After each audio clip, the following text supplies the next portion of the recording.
The shadow অডিওগ্রাম চ্যানেলে সকল শ্রোতা বন্ধুদের স্বাগত। আজকে আমি জরাসন্ধের লেখা একটি গল্প তিলোত্তমা এটি পাঠ করব। গল্পটি সম্পূর্ণরূপে প্রাপ্তবয়স্কদের জন্য। গল্পটি ভালো না লাগলে দয়া করে এড়িয়ে যাবেন। আর গল্পটি ভালো লাগলে অতি অবশ্যই আমাদের চ্যানেল দ্য শ্যাডো অডিওগ্রামকে সাবস্ক্রাইব করে আমাদের পাশে থাকবেন। তাহলে শুরু হচ্ছে আজকে আমাদের গল্প তিলোত্তমা।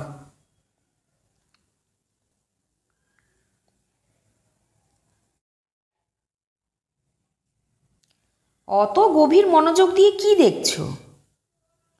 বলতে বলতে ঘরে ঢুকলেন মিস্টার ঘোষ। বড় সওদাগরি অফিসে অনেকখানি উপরতলার চাকরি। ছুটির দিন বলে বেশবাসে কিছুটা ঢিলে ঢালা। মুখে পাইপটি অবশ্য ঠিকই আছে। কাছে এসে যেন আঁতকে উঠলেন। আরে, এ যে দেখছি বাংলা কাগজ। লাহিড়ী সাহেব মাথা না তুলেই একটু হাসলেন। কারে পড়লে বাঘেও ঘাস খায়, জানো তো? মানে? এবার মুখ তুললেন মিস্টার লাহিড়ী। সামনের টেবিলের ওপর ছড়ানো খবরের কাগজখানা গুটিয়ে রাখতে রাখতে বললেন, পাত্রপাত্রীর বিজ্ঞাপন দেখছিলাম। রমলা বলল এতে নাকি অনেক ভালো ভালো মেয়ের খোঁজ পাওয়া যায়। তা না হলে এইসব ট্র্যাশ আমি পড়ি? ম্যাটারের কথা না হয় ছেড়েই দিলাম। চেহারা দেখো, তেমনি ছাপা। একটা শিটে চোখ বুলাতেই মাথা ধরে গেছে বাবা। লাহিড়ী সাহেবের পুরো নাম তিনকড়ি লাহিড়ী। আধুনিক ভদ্র সমাজে যা উচ্চারণ করাই যায় না। এই নামের জন্য দীর্ঘদিন পরলোকগত পিতামাতার ওপর তার ক্ষোভ আজও মেটেনি। দুটি সন্তান অকালে মারা যাবার পর একে নাকি তারা 3 কড়াকড়ি দিয়ে কিনে নিয়েছিলেন জমের হাত থেকে। Seely superstition. কিন্তু স্কুল কলেজে ওই নাম থাকায় পরে আর বদলাতে পারেননি। তবে লোকের কাছে তিনি টি লাহিড়ী নামেই পরিচিত। ইংরেজি আমলেই শ্বশুরের টাকায় বিলেত থেকে ব্যারিস্টার হয়ে এসেছিলেন। ঘরে বাইরে সাহেবিয়ানার পত্তন তখন থেকেই। ইংরেজ চলে যাওয়ার পর সেটা আরও বেড়েছে। সেই সঙ্গে বেড়েছে পসার। ছেলেকে ডাক্তারি পড়িয়েছেন এবং বিলেত পাঠিয়েছেন। সেখান থেকে আরও গোটা কয়েক বড় বড় ডিগ্রি সংগ্রহ করে দেশে এসে যাতে কোনো একটা বিষয়ে স্পেশালিস্ট হয়ে বসতে পারে তারই ব্যবস্থা করেছেন। জাঁকিয়ে বসার মতো প্রাথমিক উপকরণ জোগাবার জন্যই তিনি তৈরি হচ্ছিলেন। ছেলের এই দুটি উদ্দেশ্যের প্রথমটি ভালোভাবেই পূরণ করেছে।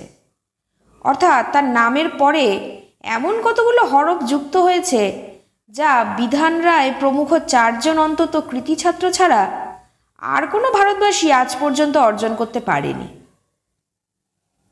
লাহিড়ী সাহেবের দ্বিতীয় উদ্দেশ্য অবশ্য সফল হয়নি। সে ওখানেই একটা বৃহৎ অঙ্কের চাকরি জোগাড় করে স্থায়ী বাসিন্দা হয়ে গেছে। সুদূর ভবিষ্যতেও দেশে ফেরার কোনো ইচ্ছেই নেই। মিসেস লাহিড়ী বড় লোকের ঘর থেকেই এসেছিলেন। তবে সেখানকার ধরন ধারণ খুব একটা আধুনিক নয়। শীর্ষেন্দুকে বিলেত পাঠাতে তার আপত্তি ছিল না। তবে তার আগে একটি মনোমতো বউ ঘরে আনার ইচ্ছে ছিল। স্বামীর কাছে প্রকাশও করেছিলেন। লাহিড়ী সাহেব কথাটাকে বিশেষ আমল দেননি। ইন্দুর উপর তার প্রগাঢ় আস্থা। বাপ মায়ের অমতে সে কিছু করতেই পারে না। তাছাড়া ধরেই নিয়েছিলেন সে তো কয়েক বছর পর ফিরে আসছেই এবং এখানেই প্র্যাকটিস করবে। ততদিন একটি যুবতী মেয়ে স্বামীর কাছ থেকে বিচ্ছিন্ন হয়ে একা একা থাকবে, সেটা কারোর পক্ষেই সুখকর হবে না। আর একটা কথাও ভেবেছিলেন, এখানকার একজন এমবির চেয়ে একটি ফরেন ডিগ্রিওয়ালা কৃতি ছাত্রের পাত্র হিসাবে কদর অনেক বেশি। বিয়ের বাজারে বড় রকম দাও মারার অভিপ্রায়ও হয়তো মনে মনে পোষণ করেছিলেন লাহিড়ী সাহেব। মিস্টার ঘোষ বললেন, মেয়ের খোঁজ করছো, ছেলে আসছে নাকি? হ্যাঁ, ডিসেম্বরের মাঝামাঝি এসে পড়বে। পুরো মাস দেড়েক সময়ও নেই। এর মধ্যেই একটা মেয়ে ঠিক করে ফেলতে হবে। বিয়ে করতে রাজি হয়েছে তাহলে? রাজি করাতে হয়েছে। কত টাকা রোজগার করে, ফ্ল্যাট কিনেছে লন্ডনে। এদিকে একা, দেখাশোনা করবার কেউ নেই। তাই আমরা দুজনেই অনেক দিন ধরে লিখছিলাম, কদিনের জন্য এসে বেথা করে বউ নিয়ে চলে যাও। ইংরেজি জানা ভালো মেয়ের তো আর এখন অভাব নেই। শেষ পর্যন্ত মতি ফিরেছে, মাকে লিখেছে 15 দিনের ছুটিতে যাচ্ছি, তার মধ্যে যা করবার করো। বিজ্ঞাপনে কিছু পেলে? মেয়ে তো আছে এক গাদা, পছন্দসই একটাও চোখে পড়ল না। তাই ভাবি আমিই একটা ইনসারশন দিই। তাই ভালো, পাত্রপক্ষের রিকোয়ারমেন্ট জানিয়ে দিলে সেই মতো পাঠিয়ে আসবে, তার থেকে বেছে নেওয়া সহজ। তাহলে এসো, এখনই একটা ড্রাফট করে ফেলা যাক। আমার আবার বাংলা টাংলা তেমন আসে না। আমারও তাই, তবু কিছুটা হেল্প করতে পারবো আশা করি। তুমি আগে একটা দাঁড় করবার চেষ্টা করো। লাহিড়ী সাহেব একটা প্যাড নিয়ে শুরু করলেন। লন্ডন প্রবাসী, উচ্চ উপাধিধারী, উচ্চ উপার্জনধারী। ঠিক আছে তো? মিস্টার ঘোষ একটু ভেবে বললেন, শেষ শব্দটা যেন কেমন কেমন লাগছে। হাই ইনকাম বলতে চাও তো? হ্যাঁ, ওটাই তো আসল। তাহলে সুউপায়ী বলতে পারো। ঠিক বলেছ, কাগজে ওই কথাটা দেখলাম দু এক জায়গায়।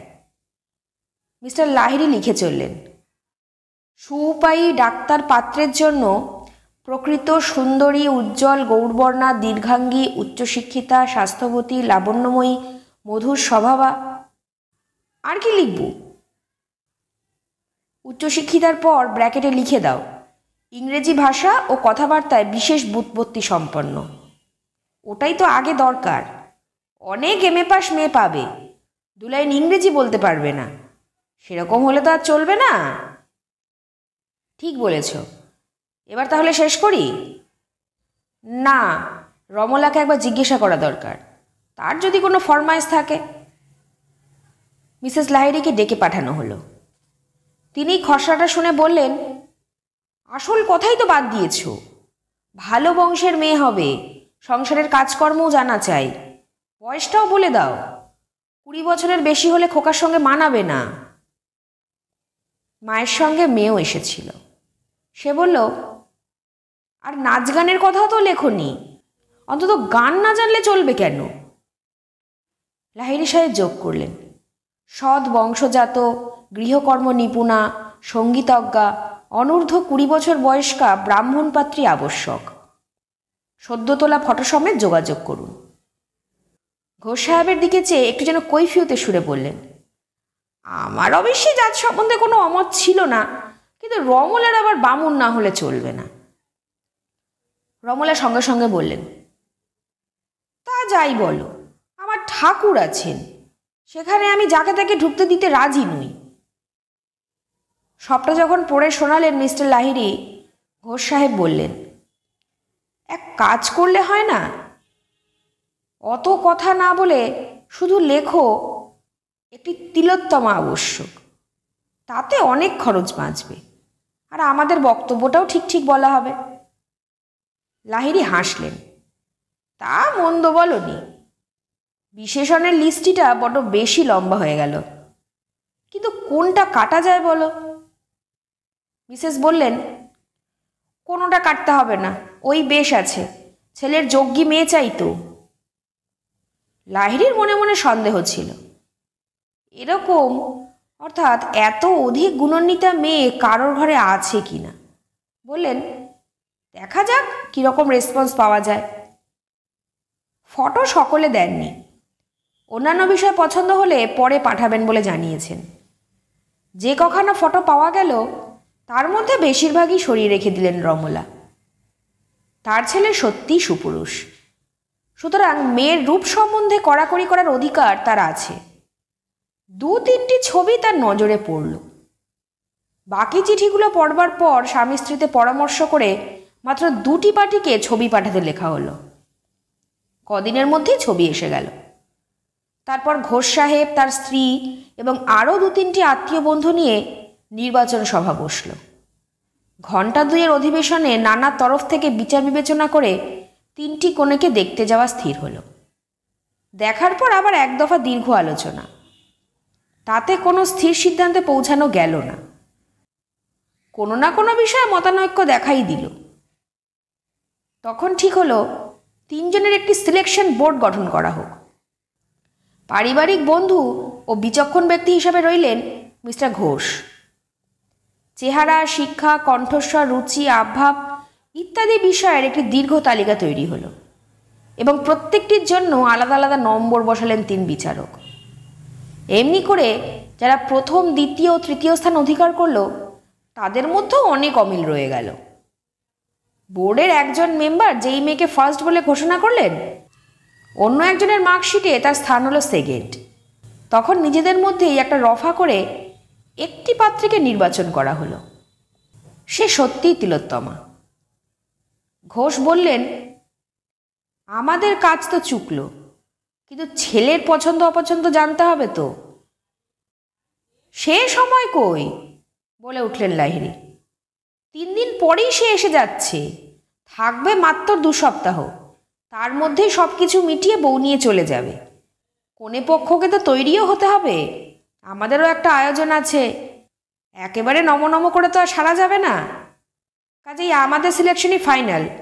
তুমি কি বলো রমলা? আমারও মনে হয় খোকা আমাদের কথার উপর কথা বলবে না। সে তো সেদিনও লিখেছে, তোমরা যা কিছু করবার করে রেখো, আমি দিন 15 বেশি থাকতে পারবো না। তাছাড়া ইন্দু আমাদের সেরকম ছেলেই নয়। বেশ গর্বের সঙ্গে যোগ করলেন লাহিড়ী। সব ব্যাপারেই বাপ মার ওপরই নির্ভর। পাত্রীপক্ষকে পাকা কথা দেওয়া হলো। পাত্রের শিক্ষা, দীক্ষা, চাকরি ইত্যাদি বিষয় আগেই জানিয়ে দেওয়া হয়েছিল। ফটো পাঠানো হয়েছিল। তারা তো হাতে যেন স্বর্গ পেলেন। এয়ারপোর্টের নিষিদ্ধ এলাকার বাইরে সদল বলে অপেক্ষা করছেন লাহিড়ী দম্পতি ও তাদের মেয়ে শিপ্রা, মিস্টার ও মিসেস ঘোষ এবং আরও কিছু আত্মীয় বন্ধু। ভাবি বৈবাহিককেও নিয়ে এসেছেন লাহিড়ী সাহেব। কনেকে আনবারও ইচ্ছা ছিল, সে সলজ্জ সংকোচে এড়িয়ে গেছে। ঠিক সময়ে বিশাল জেট এসে দাঁড়ালো। যাত্রীরা নামতে শুরু করেছে। ওই তো শীর্ষেন্দু। একটু কাছে আসতেই শিপ্রা বলল, দাদা কি দারুণ সুন্দর হয়েছে, দেখো মা। মা অভিভূত হয়ে পড়েছিলেন। কি একটা বলতে গেলেন, স্বর ফুটল না। কাছে এসে প্রণাম করতেই ছেলেকে জড়িয়ে ধরলেন। 2 চোখে জল ভরে গেল। শীর্ষেন্দু বাবাকে প্রণাম করে বলল, তোমাকে একটু রোগা দেখাচ্ছে বাবা। ও নো, আমি ঠিক আছি, বলে ছেলের পিঠে হাত রাখলেন। মিস্টার ও মিসেস ঘোষ এবং অন্যান্য পরিচিত সকলকেও যথাযোগ্য সম্ভাষণ করল শীর্ষেন্দু। শিপ্রার পিঠে সস্নেহে হাত রেখে বলল, তুই এত বড় হয়ে গেছিস? আমি ভাবছিলাম কোনো unknown lady, friend of the family, নমস্কার করতে যাচ্ছিলাম। ভাবি বৈবাহিকের সঙ্গে ছেলের পরিচয় করে দিতে যাচ্ছিলেন লাহিড়ী।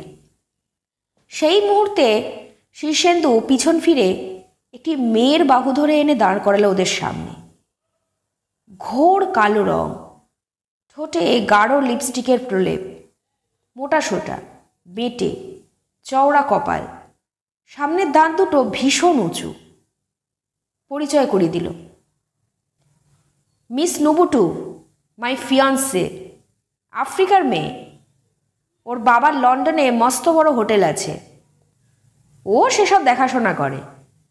লন্ডন এয়ারপোর্টে আলাপ, প্লেনের সিট পড়েছিল পাশাপাশি, সেখানেই প্রপোজ করলাম।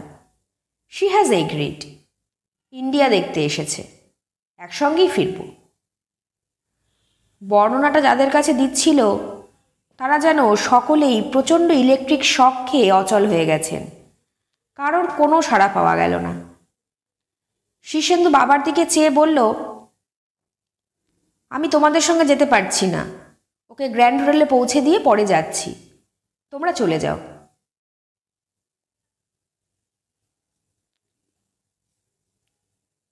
শুনছিলেন জরাসন্ধের লেখা গল্প তিলোত্তমা। গল্পটি ভালো লাগলে অতি অবশ্যই আমাদের চ্যানেল দ্য শ্যাডো অডিওগ্রামকে সাবস্ক্রাইব করে আমাদের পাশে থাকবেন। আপনাদের জানা কোনো গল্প বা অভিজ্ঞতার কথা ডেসক্রিপশন বক্সে থাকা মেল আইডিতে পাঠাতে পারেন। আমরা সেই গল্প পাঠ করব আমাদের চ্যানেলে। সুস্থ থাকবেন, ভালো থাকবেন। নমস্কার।